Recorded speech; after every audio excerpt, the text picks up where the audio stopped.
తెలంగాణ ముఖ్యమంత్రి శ్రీ రేవంత్ రెడ్డి సార్ గారిని ప్రశ్నిస్తుంది ప్రజా సంకల్పం.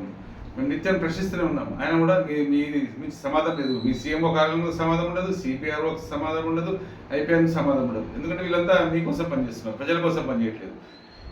ఎందుకు ప్రశ్నిస్తున్నా అంటే జిహెచ్ఎంసీ పరిధిలో అవినీతి ఎక్కడ జోరుగా అంటే టీజీపీ పాస్ నిబంధనలు ఉల్లంఘించి నిర్మాణం ఒకలాగా, అనుమతులు ఒకలాగా, నిర్మాణం ఒకలాగా, ప్రాపర్టీ ట్యాక్స్ అవకతవకలు మొత్తం అంటే ఈ అక్రమ నిర్మాణాలకు వాటర్ వర్క్స్ వాళ్ళు అక్రమ కనెక్షను, ఈ అక్రమ నిర్మాణాలకు విద్యుత్ శాఖ వారు అక్రమ కనెక్షన్ ఇస్తున్నారు. వీరి మీద చర్య లేవు.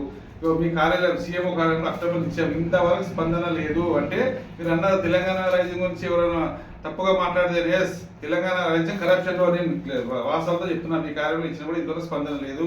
కాబట్టి తక్షణమే మేము ఇచ్చిన చూడండి, ట్విట్టర్ వేదికగా, ఇన్స్టాగ్రామ్ వేదికగా, ఫేస్బుక్ వేదికగా, ఈమెయిల్ ద్వారా మేము ఇచ్చిన ఫిర్యాదులు స్పందించే అధికారుల మీద తక్షణమే చర్యలు తీసుకోవాలి. సస్పెండ్ చేయాలా? నిరుద్యోగులు చాలా మంది ఉన్నారు, సస్పెండ్ చేయాలని మేము డిమాండ్ చేస్తున్నాము.